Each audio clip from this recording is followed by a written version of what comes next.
এ পচা বাংলাদেশি, আমার গুমা থেকে কোথায় টেনে টেনে নিয়ে যাচ্ছিস? মোদিজি কুরবানি দিতে। বাচ্চারা, একদম না, একদম না, একদম।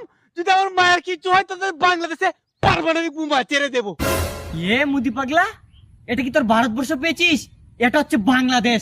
আমার পশু আমি এখনই কুরবানি দিব, পারলে ঠেকা। এই একদম না, এই একদম না, ছেড়ে দে আমার মাকে, ছেড়ে দে, একদম ছেড়ে দে, একদম খেয়ে দেবো বাংলাদেশকে সালা। এ পকুনো ছেড়ে দে। এ মুদি পাগলা, আমার পশু আমি কুরবানি দিব, তুই বাধা দিচ্ছিস? ঠিক আছে, তাহলে নিয়ে যা। এ দাঁড়া, আসছি।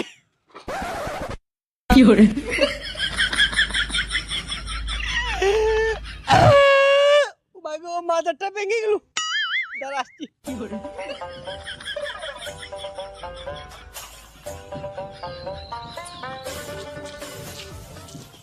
দে।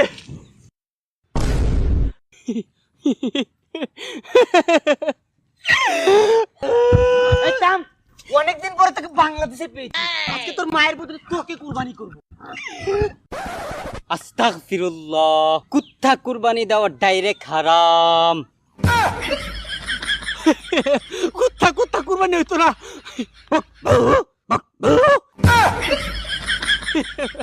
জায়গা জায়গা কুরবানি হইতো না।